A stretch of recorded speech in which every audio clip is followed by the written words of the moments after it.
Baie welkom by Hersien aanlyn, die Bybelstudiegroep waar ons die Bybel lees, ontleed en 'n nuwe verstaan begin kry. Ek is baie bly julle is almal ingeskakel. Vandag hanteer ons Génesis 23 tot 26. Laat ons begin.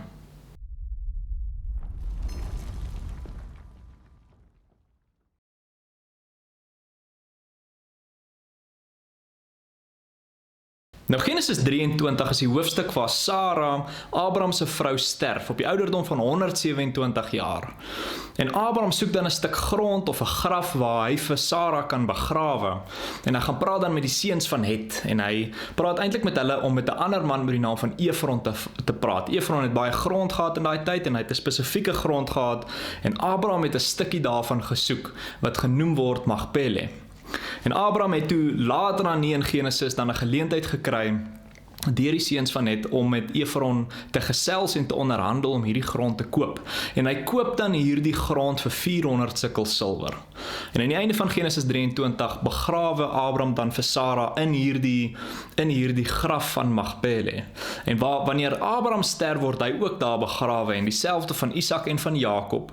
En eintlik die meerderheid van die geloofshelde in die Ou Testament word almal weggelê by hulle vaders, sê die skrif. So hulle almal word begrawe in hierdie stuk grond wat Abraham gekoop het. Nou daar's 'n fascinating gedagte oor hierdie Magpéla, die plek waar al die geloofshelde van die Ou Testament amper neergelê word. Hulle almal word daar begrawe.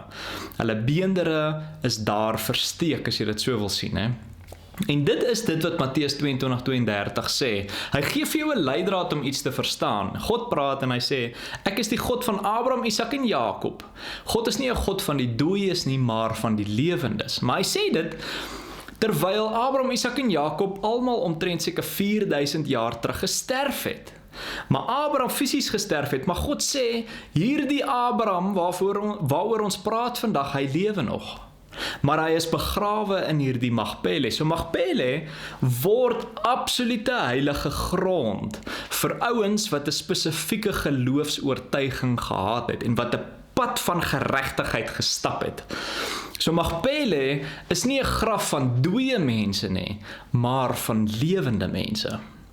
So jy kan net eintlik daar begrawe word wanneer jy in gehoorsaamheid gestap het volgens die roeping waarvoor jy geroep is. Die skrif praat mooi daarvan, in die geval van Esther en Dawid, hy sê, they fulfilled the purposes of God for their generation.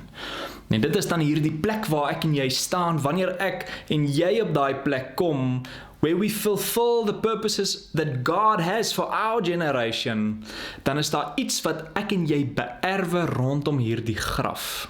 En die sleutel hiervan is dat ek en jy hierdie graf soos Abraham moet kan koop. Nou daar's 'n geheimenis rondom die 400 ook. Ek wil nie in diepte ingaan vandag daarmee nie. Die enigste plek waar ons nou al 400 behandel het eintlik, is waar God vir Abraham sê, jy kan hierdie belofte beerwe van die sand aan die seestrand en die sterre aan die hemel, maar jy moet weet jou nageslag gaan vir 400 jaar diensbaar wees. So daai woord 400 lees ons spesifiek daar. En dan het gepraat daaroor, die Engels sê dit mooi in die King James Version, it is to submit thyself, om op 'n plek te kom waar jy absoluut neerbuig rondom God se agenda vir jou lewe. En dit moet die waarheid word van my en jou ook, wanneer ons op daai plek staan waar God tot ons spreek en ons dit in gehoorsaamheid kan doen, dan koop ons iets uit ons gehoorsaamheid uit. Ons koop die grondstuk, die grondgebied, die graf van Magpéla, waarin al hierdie geloofshelde soos skatte weggelê word. Want onthou nou, soos Abraham het hulle deel aan ons belofte. Hulle is deel van dit wat ek en jy moet beerwe, soos wat ek en jy deel is van dit wat hulle moet beerwe. En ons kry die sleutel daarvan, en dit is eintlik Hebreërs 11 en 12 wat vir jou daai kernwaarheid bring. Ons lees in die Ou Testament van hierdie versamelplek van die dooies wat lewe. Maar in die Nuwe Testament praat die skrif in Hebreërs van die wolk van getuies. En hy praat van al hierdie geloofshelde en hulle almal lewe nog tot en met vandag toe. Just man, is 'n merkwaardige gedagte. Hulle is nie dood nie. En hy praat van Abraham en Isak en Jakob en Salomo en hy praat van Dawid en hy praat van Esther en Sara en al hierdie mense.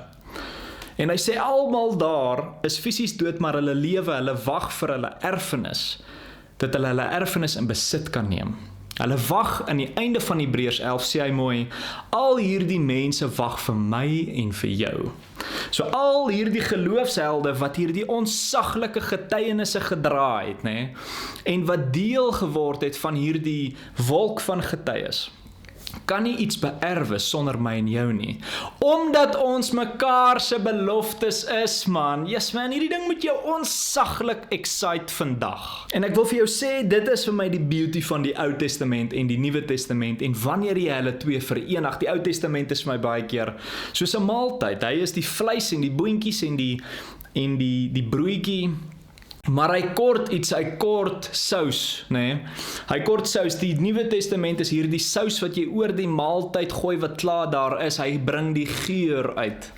En dit is my hoe ek hierdie twee sien. Die Nuwe Testament sluit vir jou iets oop rondom die Ou Testament. Man, en is dit nie exciting nie? Jy kan nooit die Ou Testament net eet nie, want dit gaan nie 'n lekker maaltyd wees nie, man. Jy kort die Nuwe Testament om dit vir jou in te kleer. En hierdie verhaal van Genesis 23 is dit nou vir my amper die mooiste voorbeeld. Hierdie graf van Magpéla moet ek en jy in besit neem. Daar's iets wat ek en jy volvoer rondom al hierdie geloofshelde. Nou die Nuwe Testament gee vir ons 'n absolute kernwaarheid oor wat 'n graf in die Bybel is. Waar is die graf van Magpéla waarin al hierdie geloofshelde vandag lê? Wat is die stuk grond wat ek en jy moet kan koop? Is dit 'n fisiese stuk grond of 'n graf iewers in Israel of Kanaan? Of dra dit vir my en jou 'n nuwe testamentiese betekenis dalk? En Jesus praat met sy fariseërs en gee vir ons hierdie sleutel. Hy praat met die skrifgeleerdes en die gefeinstes. Hy sê, julle is almal gewitte grafte vol doodsbeendere. So Jesus sê, hierdie graf is nie meer 'n fisiese ding nie, geliefdes. Hierdie graf, moet julle verstaan, is julle. Julle is grafte en binne in julle is baie doodsbeendere. Man, nou maak gou hierdie ding in jou oor vas. Kom ons dink net gou oor die getuienis wat Abraham dra. Abraham dra spesifiek die getuienis, sê Matteus 3:9, dat God selfs die klippe weer lewend kan maak. Hierdie klippe is mense. Abraham dra die getuienis en hy ontvang 3 beloftes soos wat hy in gehoorsaamheid groei. Die eerste belofte wat God vir Abraham gee, is dat hy die stof van die aarde beerwe. Hierdie stof dui spesifiek op die Adamiese natuur. Hy word die vader van 'n menigte. Sy nageslag, sy grootste belofte is dat daar dalk baie mense wat nog nie herstel het tot 'n volle heerlikheid nie. Want onthou nou, dit is die rol wat ek en jy het op die aarde. Ons moet die beeld van God weer terugkry. Ons moet die heerlikheid terugkry wat ons eens verloor het. Maar daar het baie mense dalk gesterf wat nooit die kennis gehad het nie. So wat gebeur met hulle? Abraham sê, of Abraham se verhaal word vir jou die verhaal daarvan. Abraham beerwe die stof. Die skrif praat in Daniël 12 mooi daarvan. Hy sê, binne in hierdie stof is daar baie mense wat besig is om te slaap. Dis die eerste belofte, en soos wat Abraham verder in gehoorsaamheid aanstap, gee God hom die tweede belofte. Hy beerwe eintlik hierdie sand aan die seestrand. So daar's 'n transformasie vanuit die stof tot in hierdie sand. Hy is besig om iets te herstel rondom mense wat hy verteenwoordig. Abraham word vir jou 'n prototipe van hoe verlossing werk. Hoe herstel God die heerlikheid van mense, selfs al is hulle dood. En dan gee God vir hom die derde belofte, die sterre aan die hemel. So Abraham het hierdie 3 verskillende dinge. Abraham beerwe eerstens die stof en uit sy gehoorsaamheid transformeer hulle tot die sand en vanuit die sand na die sterre. Man, hierdie ding moet jou excite vandag. En dit word 'n werklikheid vir my in jou lewe. God sê, dit wat ek en jy beerwe is spesifiek hierdie grafte van Magpéla. Daar is duisende, miljoene, dalk biljoene mense wat daar begrawe word. En soos Abraham dra ons hierdie vermoë dat God deur ons iets kan bring tot versoening. Nou die skrif praat op nog 'n mooi plek van die graf, en dit is die verhaal van Jesus. Jesus word gekruisig, en sy dooie liggaam word gevat binne in hierdie graf in, en soos wat Johannes sê, hierdie graf is uitgehol uit 'n rots uit. So die graf van Jesus is spesifiek gesetel binne in die rots. Nou 1 Korintiërs 10 praat van hierdie rots, en hy sê hierdie rots is Christus. Wat is Christus? Ons het in episode 1 daaroor gepraat. Dit is Jesus as die hoof, met 'n baie spesifieke liggaam. So hierdie Christus sluit vir my en jou in. Christus dui op die liggaam van Jesus waar hy die hoof is. So die graf waar Jesus weggelê word, is spesifiek in die liggaam. En hierdie dooie liggaam van Jesus lê in baie van ons nog steeds in die stof, as jy dit so wil sien. Hy lê en slaap nog. Hy wag dat jy as 'n klip weggerol moet word voor die opening van hierdie graf, want jy is daardie graf. Jy is die klip wat hierdie opening toemaak. Hy wag vir jou om weggerol te word, waar jou persoonlike agendas en dit wat jy wil doen weggerol word, sodat die seun van die mens in jou kan opstaan. Man, hierdie ding moet jy opgewonde maak, en dit word vir jou so 'n waarheid van dit waarmee ons vandag besig is. Onthou nou, Jesus het 2000 jaar terug fisies opgestaan, maar dit is nog nie noodwendig 'n werklikheid in jou lewe nie. Dit was vir jou 'n voorbeeld van wat moet plaasvind. Nou moet dit gebeur. Binne in jou, man. Binne in my en jou is daar dalk baie doodsbeendere van ons slapende heiliges. Binne in my en jou, omdat ons nie doen wat ons moet doen nie, is daar nie 'n versoening wat plaasvind nie. En so word jy 'n gewitte graf, en niemand kan soos Jesus uit die dood uit opstaan nie. Man, hierdie ding excite my. Nou Genesis 24 breek aan. 'n Baie lang hoofstuk, maar een van die mooiste geskrewe hoofstukke in die hele Ou Testament, dink ek. Nou dis die gedeelte waar Abraham al 'n ou man is, en hy kry een van sy dienaars om vir Isak, sy seun, 'n vrou te gaan soek in sy geboorteland. Hy wou nie gehad het Isak moet met 'n Kanaanitiese vrou getrou het nie. En toe hierdie dienaar in Abraham se geboorteland kom, hy kom spesifiek by 'n fontein uit. En hy praat met God en hy sê, voorsien tog vir my Heer Abraham se behoeftes. Voorsien, stuur vir sy seun 'n vrou. En terwyl hy by hierdie fontein sit, kom al die manne van die stad se dogters en hulle kom skep water.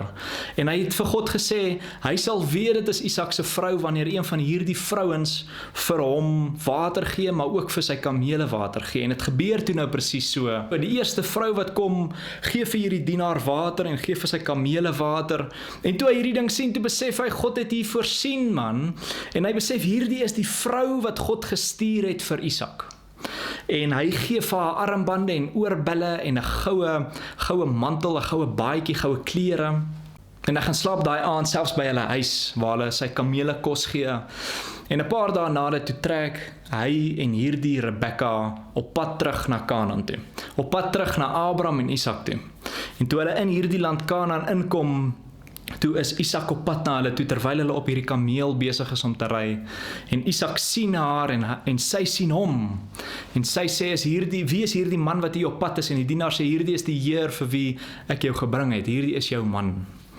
En sy bedek haarself. Nou gaan in volgende week se episode praat oor hierdie bedekking.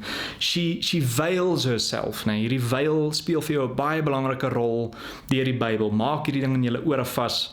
Maar sy word geveil, en Isak haal haar van hierdie kameel af en neem haar in sy tent in, en so het hulle twee getrou.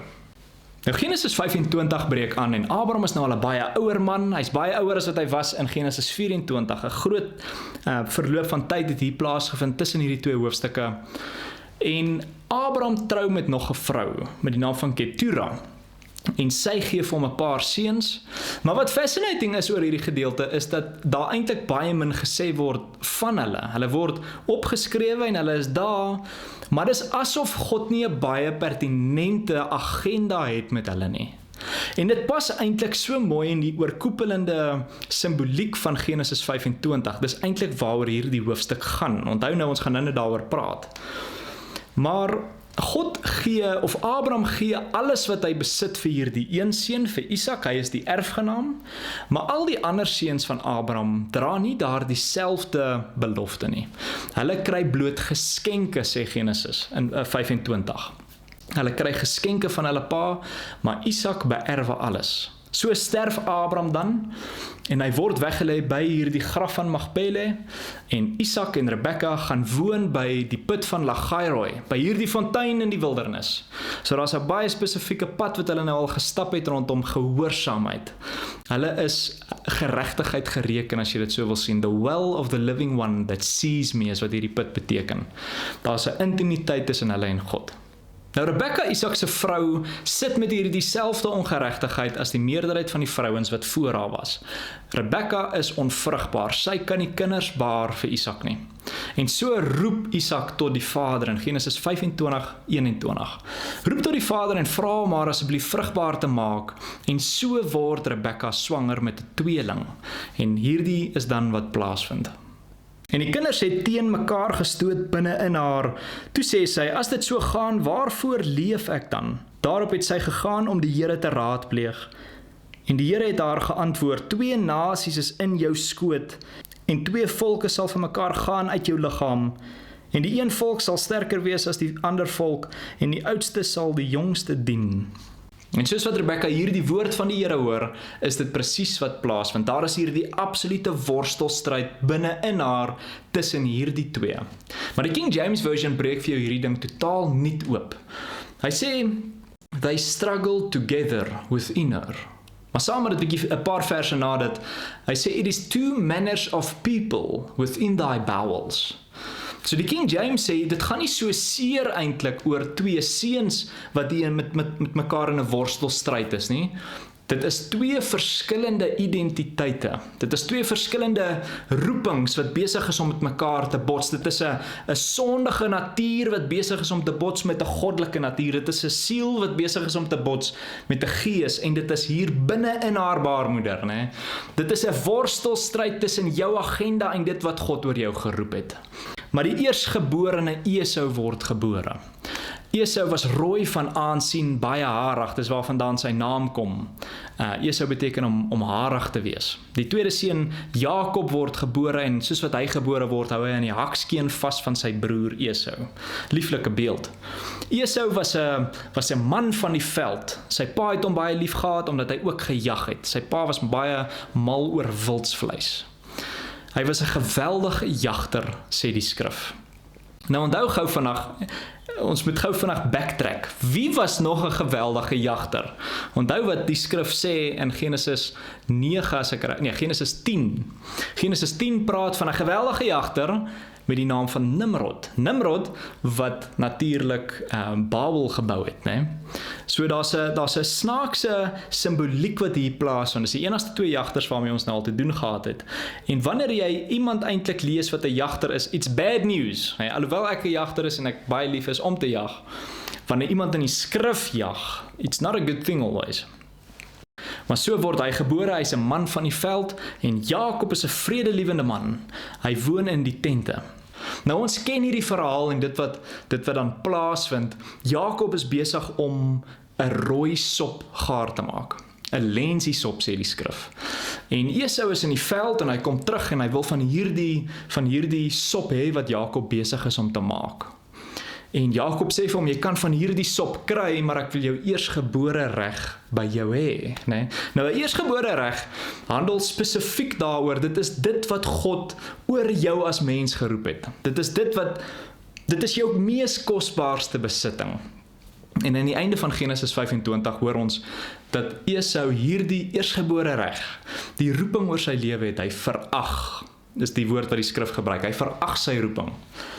En hy sê vir Jakob, ek gaan een van die dae sterf, wat baat hierdie eersgebore reg my? En so verkoop Esau sy eersgebore reg, sy roeping vir hierdie rooi lensiesop wat Jakob voorberei het. Nou hy verkoop dit nie vir fisiese sop soos wat mense dit daar lees nie, hier's 'n diepgang in hierdie woord, dit is eerstens rooi, om rooi te wees soos grond, dit is die woord Adam.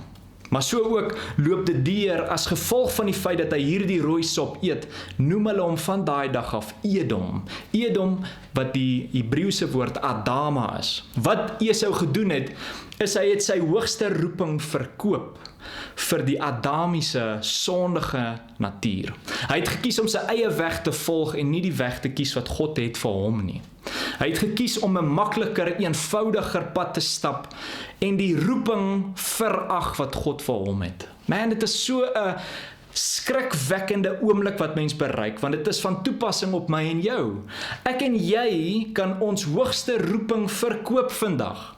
Jy kan dit verloor wanneer jy dit wat God tot jou spreek, minag. Maar so ook uit die hand van Jakob. Jakob koop die eersgebore reg vir die feit dat hy van die rooi sop weggee. So jy kan 'n roeping ook koop, die oomblik wanneer jy afstand doen van die Adamiese sondige natuur. Die oomblik wanneer ek kies om 'n nuwe weg te stap, dan is ek besig om soos Jakob 'n roeping te koop. Ek is besig om in heerlikheid te groei. So hierdie koop en verkoop transaksie van jou roeping is 'n fascinating gedagte. Die mooiste manier hoe ek dit kan sien is met die vergelyking van die talente. Kom ek verduidelik dit vir julle so. Persoon A het 2 talente. 2 talente waarmee hy ongehoorsaam is. Hy stap nie in dit wat God oor hom geroep het nie. Maar persoon B het al 10 talente en hy word waardig geag. Hy doen dit wat God tot hom spreek. Hy stap in die roeping wat God oor hom geroep het. Nou wat God dan doen, is God kom neem dan van persoon A se talente weg en hy gee dit aan die een wat wel gehoorsaam is. Hierdie persoon verkoop dit wat God oor hom geroep het. Hierdie persoon is besig om uit sy gehoorsaamheid te vermeerder. Man, nou dit is presies wat met my en jou vandag plaasvind. Ons is besig om dit wat God vir my en jou het, te minag, omdat ons nie 'n erns maak daarvan nie. Die skrif praat in Jesaja 45 baie mooi van hierdie. Hy sê elke woord wat uit die mond van God kom, sal nie leeg na hom toe terugkeer nie. Dit sal dit doen waarvoor dit geroep is. En so spreek God baie woorde tot die mensdom elke dag van ons lewe. En hierdie woorde is geroep om dit te doen waarvoor hulle gemaak is. Hierdie woorde is identiteite. En so spreek God tot ons almal. En wanneer hierdie persoon nie in daai identiteit of daardie roepstem beantwoord nie, wanneer hy nie in daai identiteit stap nie, dan vat God dit weg van hom af en hy gee dit vir iemand wat wel daarin sal woeker en daarin sal gehoorsaam wees. So vind 'n verkoop transaksie plaas, want God se woord moet vervul word. Man, dit is so 'n skrikwekkende gedagte hierdie. Maar die skrif praat verder oor hierdie verhaal van Jakob en Esau in Maleagi 1 en in Romeine 9. Die verhaal waar hierdie 2 identiteite in 'n worstelstryd met mekaar is binne in my en jou. En hy sê nogal hierdie mooi ding, God het vir Jakob lief gehad, maar hy het vir Esau gehaat. Nou hierdie is 'n skrif wat ek altyd vreeslik sukkel om te lees, want ek kan nie dink God haat 'n mens nie. Maar nou verstaan ek wat God wel haat, is die besluite wat Esau geneem het. God haat die feit dat Esau sy grootste skat weggegee het vir 'n Adamiese sondige natuur. Hy het dit verkoop wat God vir hom wil gee vir die behoeftes van sy eie hart. Man, jy moet hierdie ding hoor vandag. En dit is maar wat ek en jy doen. Ek en jy is soos Judas wat besig is om die manifestasie van die seun van God in ons midde, in ons hart te kom verkoop vir 'n paar sukkel silwer meer in ons beursie. Dit is die begeerlikheid van ons eie hart, die verleiding van rykdom wat ons verblind. Ek en jy is Esau, wat besig is om die eersgebore reg, die roeping wat hy het vir ons, die woorde wat hy tot ons spreek, te verruil vir 'n meer eenvoudiger weg. Ek wil hê hierdie ding moet ons vandag sny. Hierdie waarheid moet ek en jy hoor. Daar is 'n gevaar daarin vir ons. Maar my gebed vir ons almal is dat die woord wat God tot ons spreek nie leeg na hom toe sal terugkeer nie. Ek hoop julle het vandag se episode geniet. Ek sien julle in die volgende een. Liefde.